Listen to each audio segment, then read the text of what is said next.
Here we go. Okay, very much off the cuff. So, all right. So, what do you think about my idea of just pulling up a couple of these pages that seem to have something really important on it, and just Sounds kind good. of gabbing on it for a second? Yeah. Um, if you guys don't mind, I'm going to run to the restroom. If that's being recorded. So like what It can be edited out, I suppose. yeah, perhaps if I can figure out the skills. Talk amongst yourselves for just a minute. I'll be back in 1 minute and find out the first page it will go to. Okay. All right. Where are you at, Brian? I'm just on page 31 right now. Oh no! Geographically, with your embodied human person. Yeah, in Boston. Okay. Cool. Are you Orthodox? No, I mean I've been an inquirer for several years, but now I do feel like now might be a good time to take the plunge. Okay. So I'm thinking, because I was baptized in the Episcopal Church, and so I've sort of tried out the Anglo-Catholic thing, but I kind of feel like there's more juice, as it were, more of a lived transmission in the Eastern Orthodoxy. I happen to live near. I live near the main seminary and theological school for the Greek Orthodox Church in America. It's here in Boston. Yeah. So I'm attending a church associated with them, and I think it's it's potentially a great resource, but there's less kind of like I feel like it's sort of self-contained. There isn't a huge amount of enrichment that comes from there to the community outside of that institution, or less than I would have thought. But sure, yeah. But maybe it's not looking in the right place, actually. What got you curious about Orthodoxy? Episcopalian background. Hard to know where to begin. But the first Orthodox service I ever attended, I was working the night shift at a Palestinian-owned cafe, as it happened. And I was just walking home after the shift, and I thought I'm just going to go home and pass out. But I heard music. I wasn't sure what it was, and lo and behold, I wandered into Moscow. So there we go. That was good. You wandered into what? A Pascha service. It was the Pascha Vigil, yeah. I didn't hear that. Okay, you kind of broke up there. Yeah, no, that's quite. It's Easter on a different day from what I would have, So it didn't occur to me that it would be Easter. Yeah. How far into the service were they when you found them? It was probably only about 11:30 or so. So I was there for I was there for a couple hours, and then we had a big feast. Yeah. That's a great way to discover it. Yeah. It is. And they shared their libations with me, and it was a grand old time. Cool. It always is. Too. By the way, Garrett. Yeah. By the way, so do you say your name Gareth? Does it have a th on the end? It does, yes. Okay, because I'm sure you get called Garrett a lot, and you quite often here in the States. Yeah. Yes, it's all right. It's not a common name here. Yeah, I may have seen it before. Anyway, I thought it might be interesting to ask you. So, Brian, you don't know how I know him. So I don't know, Brian, if you have ever heard of this guy named Jonathan Pajot. French Canadian carver. He's a carver, right? So he's an artist. but he became Orthodox at some point. I don't know how many years ago. I would guess it's like 10 or 15, 20 years ago. Yeah. And he's really interesting because he's French Canadian. So, French, they're more philosophical sometimes. And he spent a long time in Africa. And so in Africa, he's like studied carving, like he learned carving from like traditional African, people who knew it. And so his story is that he got really kind of disillusioned with modern art, didn't know what he was doing, and he discovers slowly like Orthodox carving and iconography and stuff like that, and somehow becomes Orthodox and learns like iconography and painting and carving, and he does this amazing work, right? But he's also a kind of a Orthodox philosopher, a very interesting one, and he starts making a name for himself. Like he ran this online journal called something like the Orthodox Arts Journal or something like that for Yeah, a that's it. number of years, and just writing. And I guess he got people to participate with him, writing about Orthodox arts. And so he starts to read and get really develop his theology. But he's got a lot to say about, so, okay, so I saw him speak live. Well, that's what happens when you see people face to face. Saw him talk. He came to I'm part of the OCA, or I still am, but I'm in the Asia now, which OCA is not here. Long story there, but he came to our diocesan convention. What was that, like 2013 or something? And he was like one of the key, like maybe like the keynote speaker, and gave this long talk, really interesting on Saint Christopher, because Saint Christopher is kind of on the margins. And so that's one of his things is like symbolism and like the big thing is like he met Jordan Peterson, or Jordan Peterson found him, right? Back a few years ago when Jordan Peterson was becoming a star and now really disappeared. But so Peterson recognized that a lot of even though that Pajot is not a Jungian at all, but was like Pajot has been reading like the Alexandrian Platonist Christian tradition, like metaphor and symbol and layers of meaning and that sort of stuff.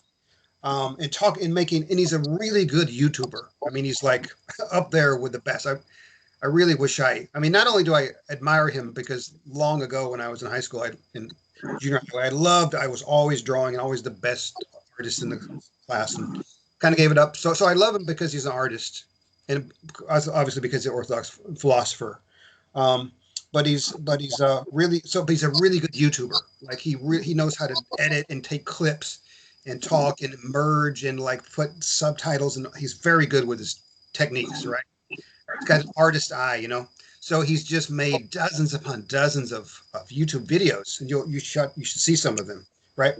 And so it's like somebody, I don't even know if he did it himself, but somebody started a group called, you might have to help me out here, Gareth, but called something like The Symbolic World Within the Zombie Apocalypse. That was actually Jacob Russell that started it. So he's the one that started it. The Symbolic World Within the Zombie Apocalypse. So like when I saw him speak, he the theme was Saint Christopher, but it was also part of the title of the talk was something about zombies. And this was when like Walking Dead was really big. And he talked about how zombies are everywhere and people have embraced this sort of nihilism and stuff. And then he went into Saint Christopher being on the margins and revivifying culture and cosmos and all this really interesting stuff. So anyway, a long time later, I discovered this group and I joined, and it's got a lot of really, really interesting people in there. One of whom is sitting right here on my right side of my screen, Gareth. So I thought I might ask Gareth, like, Yeah. I bet probably you probably discovered Maximus through multiple means, like most of us have. But like the things that get discussed in that group, like how do you see Maximus, connecting with that? And it's like some of your deepest ideas. Yeah. So I grew up in a Assemblies of God church, and got older, went to college, explored and whatnot, traveled around a bit. found myself reading Jung rather heavily and being heavily influenced by Jung. Stopped going to church for a little while. Was very much viewing the world through a Jungian lens for a few years, and then this guy Jordan Peterson came on the scene, started talking about stuff, and he was talking about things that as someone who appreciated Jung, I really grokked with. And then watched a video of Jonathan Pajot and he talking about the symbolism of something, and in a talk that Jonathan had given jointly with Jordan Peterson, that was about the logos. And I believe St. Maximus came up once or twice in Jonathan's portion of that evening. I had heard of St. Maximus. I knew, in passing. As a Protestant, you don't know who many saints are, really. Started following some of Jonathan's stuff, and returned to looking at some of the church fathers. I'd looked at them, many years ago in passing, more so than your average Protestant, I suppose, but not in depth. St. Maximus, St. Gregory, St. Ephrem are three in particular that Jonathan talks about often. And so I did pick up a copy of St. Gregory's Life of Moses and St. Ephrem's Hymns of Paradise, and read through them early on in my journey into Orthodoxy. But I always kind of held St. Maximus off at bay a bit, because I felt that, I had heard that St. Maximus was a challenge. And no doubt he is. Looking forward to all of this. There's,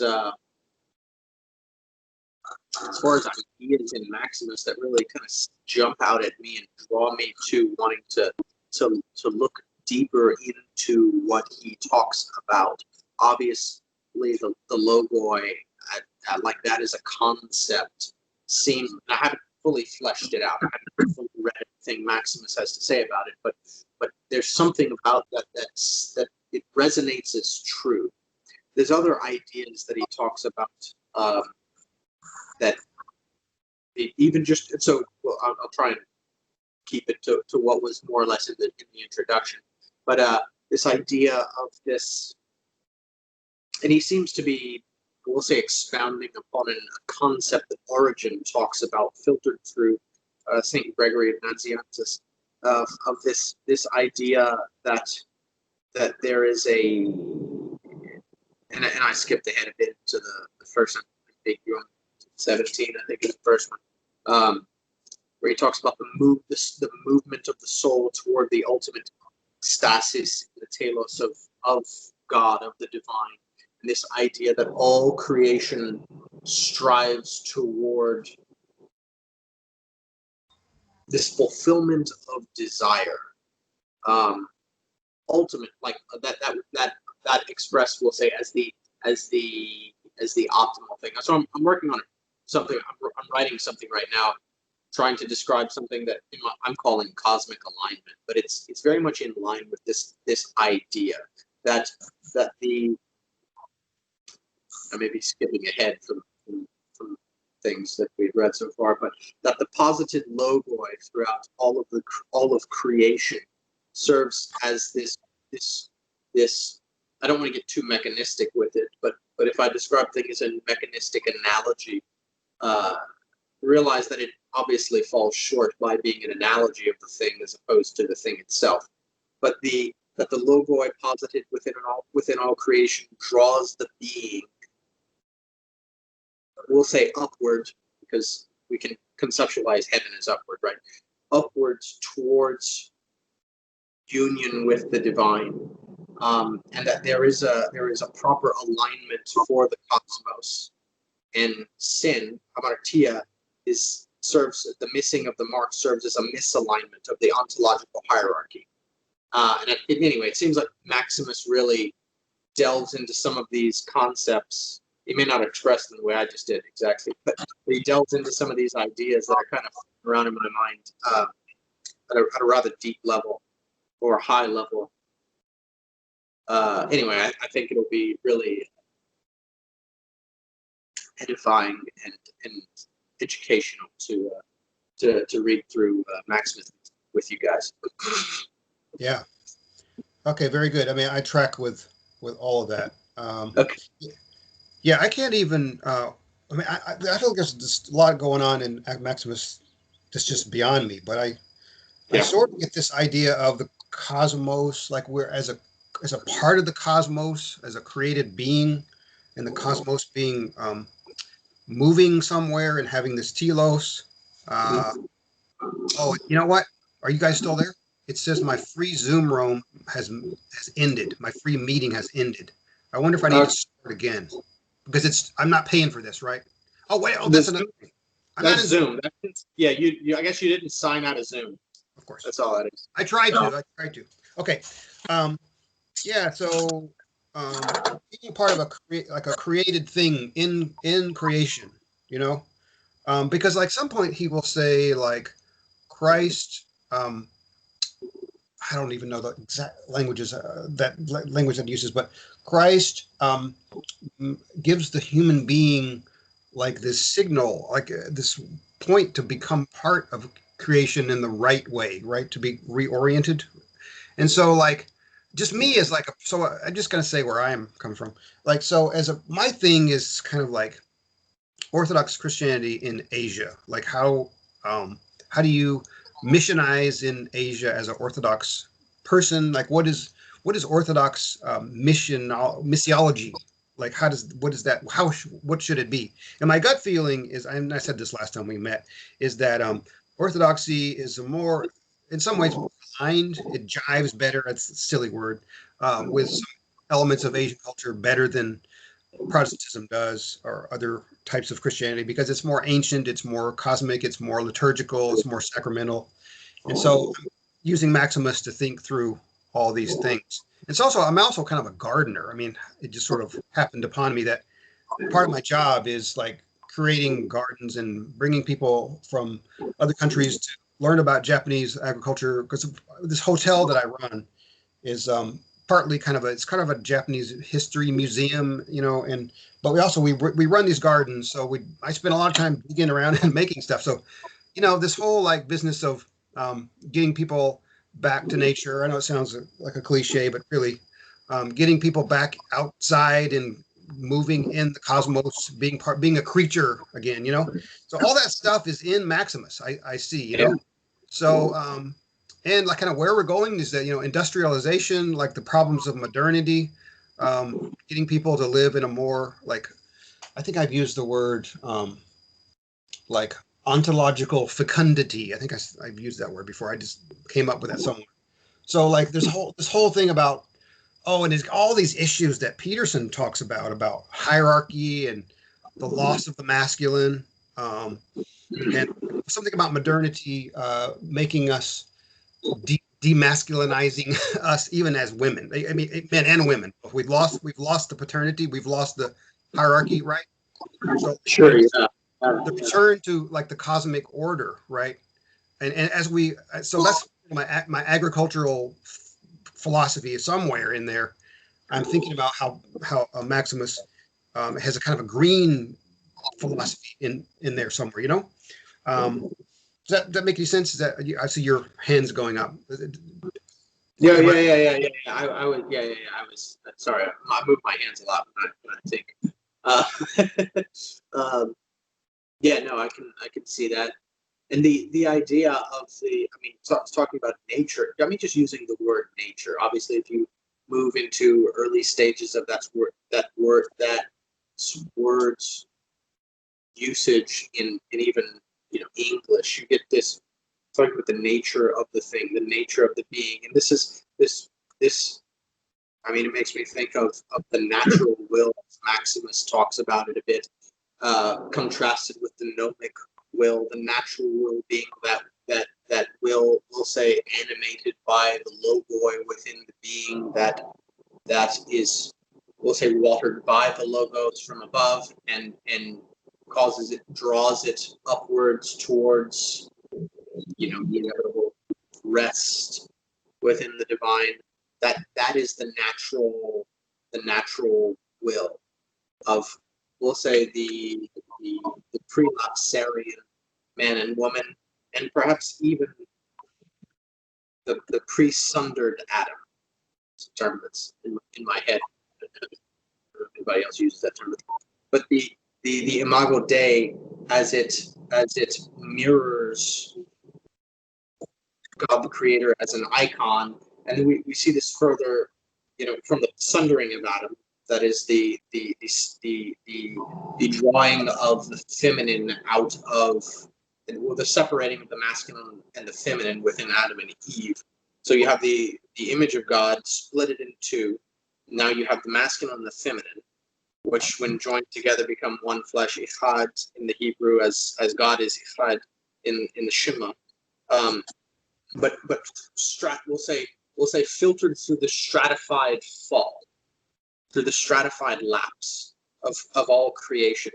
St. Gregory talks about the mountain of paradise and man moving down the mountain of man moving down the holy mountain. St. Ephraim talks about man moving down the mountain of paradise, away from the ultimate apex and unification of all things. The natural inclination, or I don't want to use the word inclination because it makes me think of the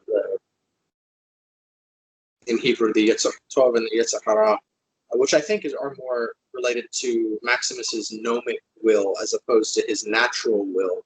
But this natural will is the we'll say,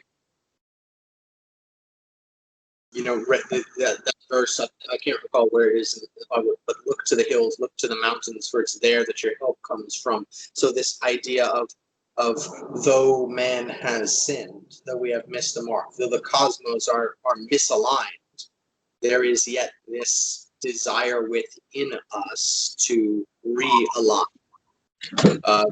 Paul that says that the spirit is willing, but the flesh is weak, suggesting that there are two, desires, these two wills, which are frequently at odds with one another, but that one, while one might draw us down further into carnal banality, these primordial waters of animalistic chaos, there is yet another that draws us upwards into theosis, into the union with the divine, back into that original Imago Dei, that original image of God. The Septuagint describes, when it says, let us make man in our image, it uses the word icon to describe the initial creation of man. So a striving back towards that. Anyway, you're talking about natural, made me think of all that. No, good. That isn't that you talked about two wills. Isn't that why Maximus was so adamant? We must see Christ as having two wills, not one will. That was in order for us to be able to undergo such a, for that dynamic to play out in us, it has to have done so within Christ as well. I think that's what you were alluding to, yes, with the sort of the monothelite versus diothelite controversy.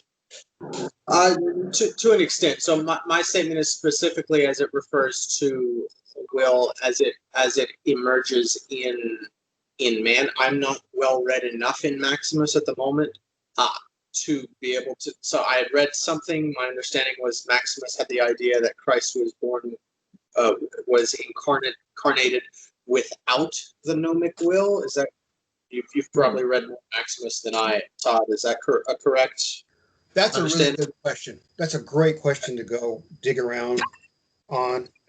But right now, I'm just going to have to say it's a good question. Okay. All right, we'll revisit it. I could be very well wrong at that, but no, that yes, the idea of, and I obviously we're just getting into this, so there's a lot of stuff I don't know, and a lot of what I do know of Maximus is actually taken from that really excellent lecture series that Todd posted with Father Maximus Constans, which he does a fantastic job over 8 hours. Yeah, Brian, if you have some time, you really should hear some of that. That's a really good. I mean, this introduction in this book is also really good. but that is I would say a more in-depth, because he spends about 8 hours, and it doesn't take 8 hours to read this introduction. So yeah, I don't know just yet. It's a good question. I don't know the answer yet. Can I throw in a question? I mean, at some point, and it doesn't even have to be today, but we may want to share some screens on this text. But I think this kind of stuff is really good to start us. Like, where's our head at, with this stuff? Because I've been trying to read Maximus for a couple of years, and maybe you've been a while too. Just something that occurs to me, and I was this morning, like the logoi. I think I've heard a kind of an image, a metaphor of like seeds. Are they like seeds? Really, he calls them that. So I'm not sure if that's Maximus. In my mind, it's Maximus, but it could be someone else who uses that term.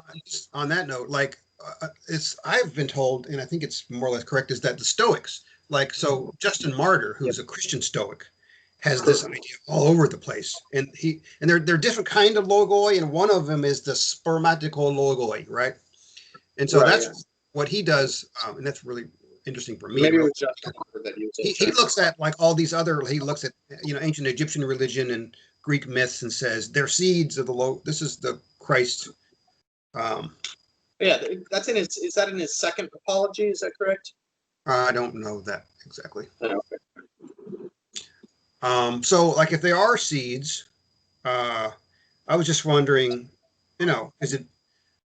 Sorry to sound too Protestant here, but is that a biblical idea? I mean, are we not? Does it matter if it's biblical or not? Is it completely consonant with the biblical language? Because I don't know, maybe that's in the Septuagint, so we could say, oh, it is biblical. Does it matter? You know what I mean? I mean, there is of course, we have the image of the sower and the seeds, right? Mm-hmm. Or we have the leaven, right? That makes the whole loaf of bread rise, right? It's just a little leaven, but then the loaf rises. Yeah. So there are the similar kinds of images, but I don't know, and I don't know the literature well enough, but I would guess that some of the fathers would have connected these themes. Yeah. But there's some really good. I know it's all a matter of time, but I put the internet is just full of. Maximus is such a cottage industry. So many people are working on him and reading him. I have a couple of PDFs in there, really good articles on what this logoi thing is and where he got it and what it actually means. I probably should review them myself. All right. I imagine it goes into how they relate to things like the Platonic ideas and things of that nature. Yeah. Okay. Should we? Yeah, there is something of you can. I don't want to use the word echoes because echo suggests it's not echoes of Plato necessarily. So you can hear when talking about Maximus talks about logoi. It is in some ways reminiscent of some Platonic expressions. By the way, you remember in the Father Constan's lectures, when he gets into this, he talks about several ways of conceiving. He talks about the logos, right? And one, he says there's one metaphor, I guess it's from Maximus, I guess it's classical, of like reading in text. Yeah. Right. So, what is that about? How did that metaphor hit you? So it seemed to me that he was describing something. So he talks about reading God in creation, reading the logos in creation by being able, we'll say, to see the logic seed, or the image of God that exists in all creation, in every thing in creation. So in Genesis it says that Adam named the animals, right? So, and I kind of, in my mind, I go a little wild with what that means symbolically, but it seems to be, when it comes to identify, and I actually on Facebook the other day, Todd. I kind of talked about this a little bit, but the idea of the center and the margin. So in the naming of the thing, it is to identify the thing amongst other things, right? So Adam, in naming the animals, it seems to me that there's a degree to which the center and the margin of various beings, at least within the hierarchy of being below man, like that occurs, right? So to see the logoi within each of all those things, which obviously is like occurs, well, that it's present, is seems to be what Father Maximus was talking about when he, or what Maximus is talking about when he talks about reading all creation as though it is a text, where the logoi serves as almost, you can kind of conceptualize it as letters within the various ontological categories, and then the various beings within those categories throughout creation. So to see God manifest in creation is to see through the sin and the cosmic misalignment into that image of God which resides within the very core of all beings and all manifestations of category. That's what I got out of that. Yeah, just a quick thing that comes to mind. Okay, no, I'm fine. You guys run across structuralism and post-structuralism, right? I've heard the terms. I can tell you exactly what's meant by the play. Yeah, I mean, I encountered. I've definitely failed to understand both of these things before. Yeah, same. But it's kind of the big boogeyman in Peterson's role. But and sometimes, but there's a lot, and I'm not going to give you some great disquisition on structuralism and post-structuralism, but there's a lot of like kind of apophatic thought goes on, and just on this point I'm trying to make now, connecting to what you just said, that Saussure is this Swiss linguist, very revolutionary guy, very smart, and has great ideas about language. He writes kind of like the 30s, 40s, 50s, something like that. And one of his metaphors for understanding language, and he was a linguist, he taught Sanskrit and taught comparative languages. This is when linguistics is kind of finding its footing. But like he talks about language as a chessboard, right? And so every piece on a chessboard is related to every other piece. I mean, mostly play chess, that some pieces are more related than others, but even a pawn, if it moves, it's still going to change the whole board, right? And so like languages are signs in this whole system, right? So if you think about it like that, and Derrida picks up on these ideas. There's a lot of really good, very fruitful thought in all these guys, right? But it kind of sounds like that. Maybe the logoi or something like that, alignments within being, and so to understand them properly, I don't know, is some kind of fullness, which is some divine. Let me throw one more idea out, just because it's in my head. It's funny how I've become like memized, like Facebook. Like a lot of my ideas are come out of like memes. I saw some church father. I think everybody's like that. But I saw this meme. I don't even know where it was, but it was from Lao Tzu, of all people, right?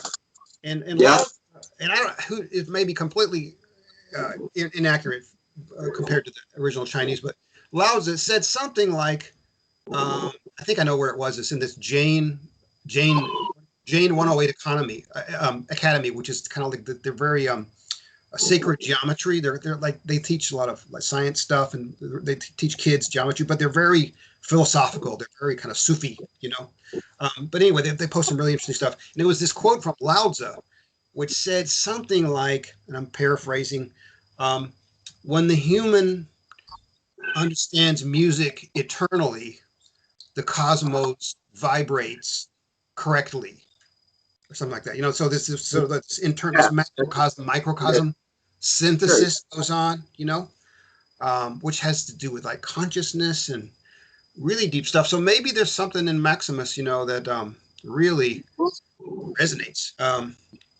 with this. So I don't know, maybe the logoi or something like that. I think that's, I don't know. That's where the logoi are in my head anyway. That's how I'm grappling with it. I don't know. Brian, Yeah. Sorry, go on, Brian. Yeah, the other thing that comes to mind with this seeds of virtue idea, right, is that there is that within the human being that has not become corrupted, right? And of course, that's something that I think it's more distinctively preserved in the Christian East than in the Christian West.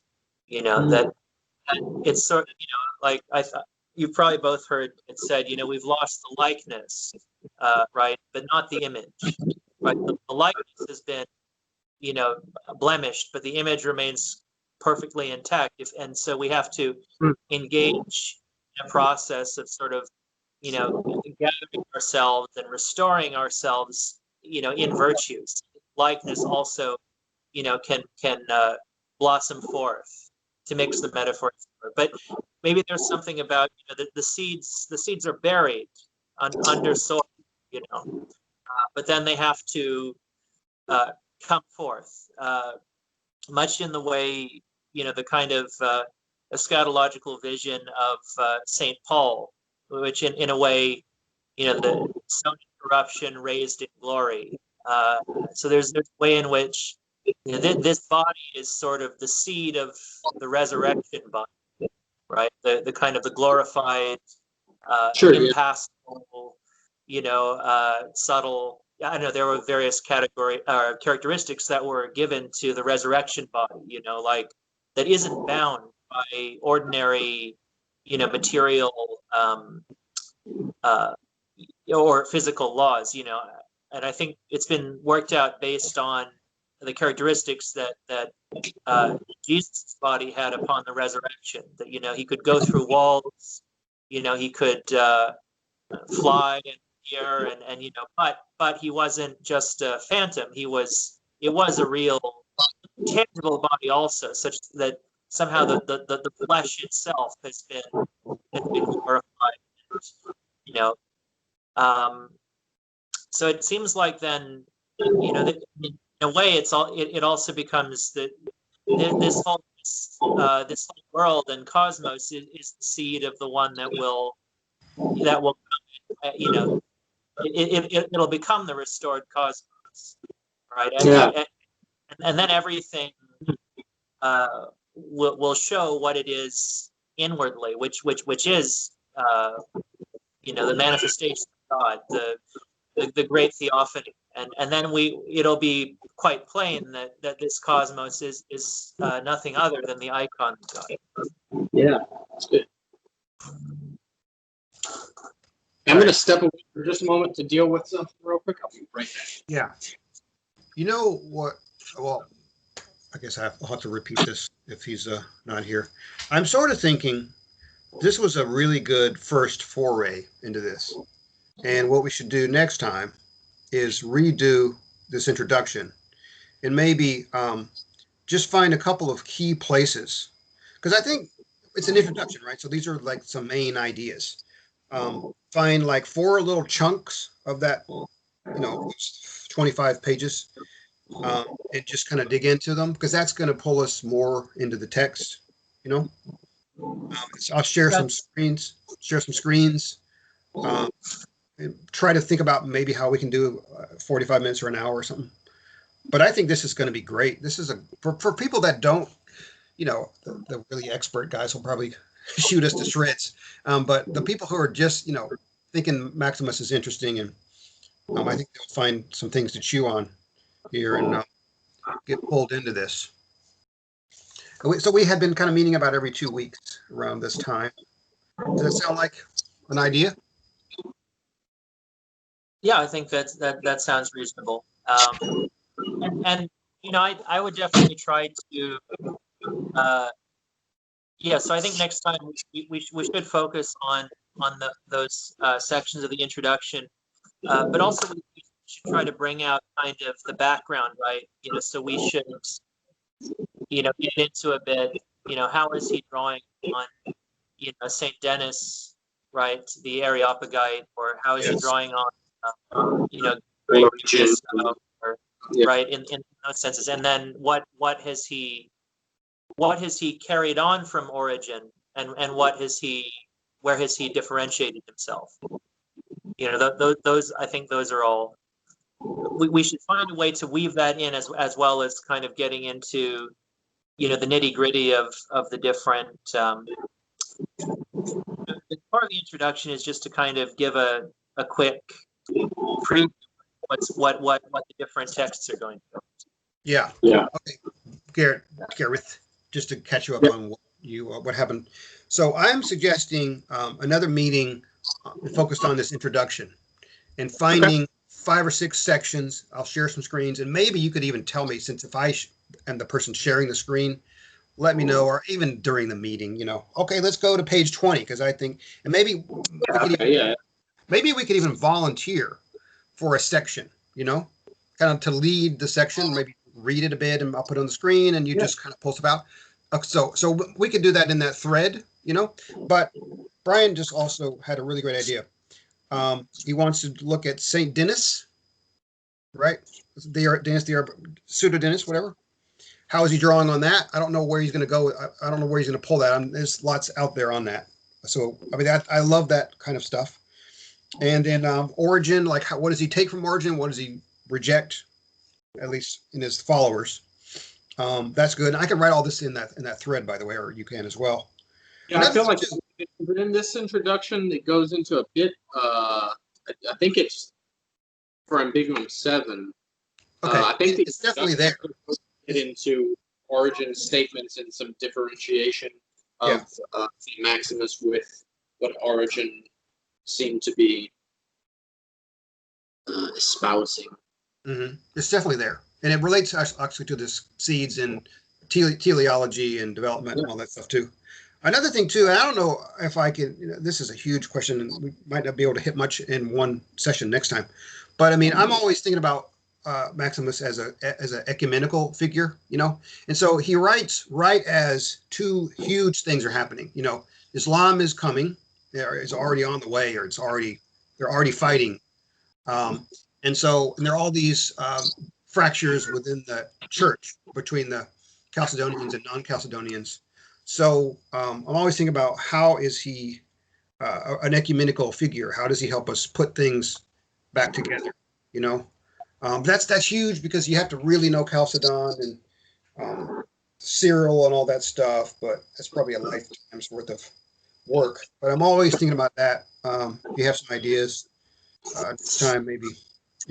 Any ideas that we could throw that on the agenda as well. So this is a trial. This is a great start here. Let's see if I can get this recording down. I've recorded Skype sessions before, and it's MP4 file comes on, and let me see if I can get it onto one of my YouTube channels and get it up there. But, cool.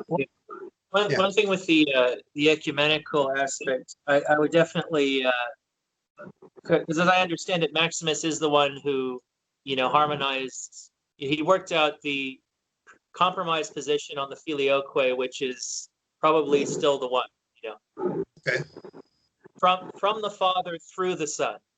Yeah. Okay. Which he found an Orthodox way to read the Filioque.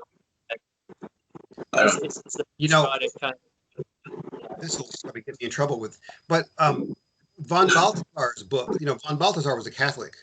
And in his book, there's a couple of pages where he really, and I can't really say how, but he really reads him as a kind of like a Roman, because I mean, obviously, the empire was in heresy, and the emperors were in heresy, and the popes at the time were the only ones who were holding on with him to this Chalcedonian position, right?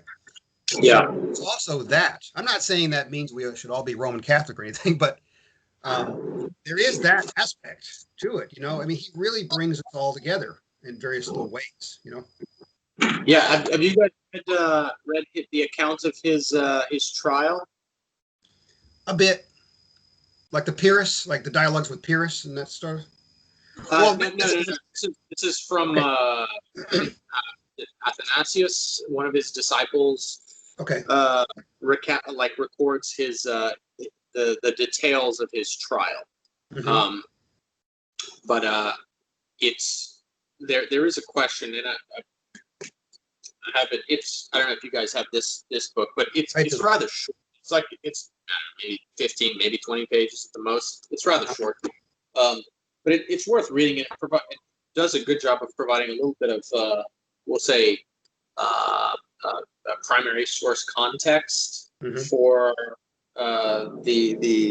some of the things that got Maximus into trouble. But that is one of the things they talk about. There's a specific question about whether or not the emperor, whether Maximus believes that the emperor is also a priest, and Maximus goes on about how the kingship and priesthood of Christ is that of the order of Melchizedek, being a king and a priest, but that the emperor is not, because, and one of the things he says, the emperor does not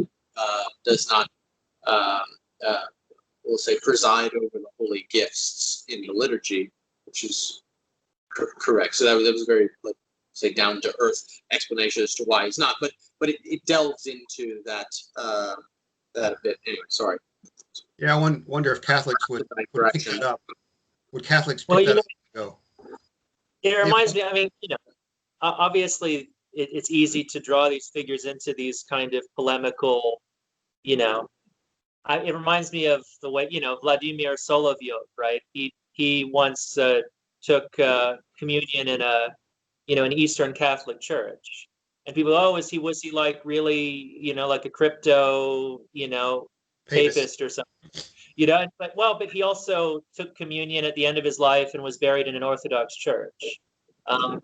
So it may just be that, they had just this vast sense of the church, right? That was like, well, it's not the important thing of those divisions. It's there's a way that church, I'm looking forward to delving in to see how Maximus treats it. But I think, the church is in a way just this expansive reality, right? That it's the body of Christ, right?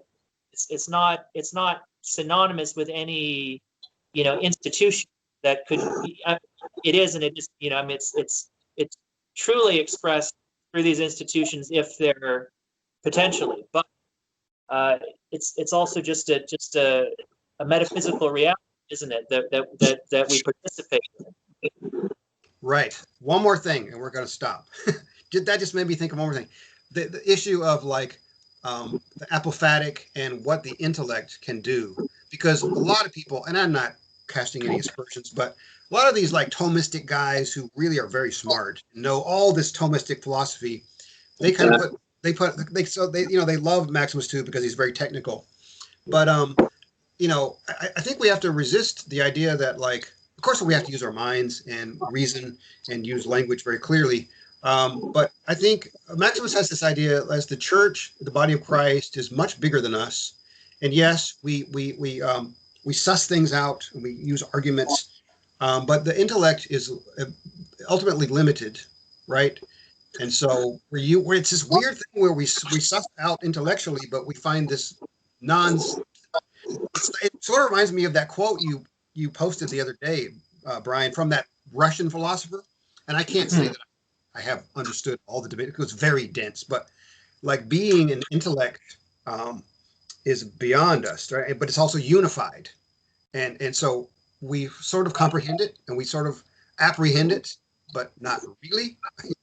There's a bit of that going on in his thought, Anyway, shall we stop there? Yeah, I'll have to roll out, guys. Cool. Yeah, thanks, guys. Really interesting, and I'll try to post this, and we'll be in touch. Okay. Awesome. Sounds good. Cheers. Good night. Forward to it. All right.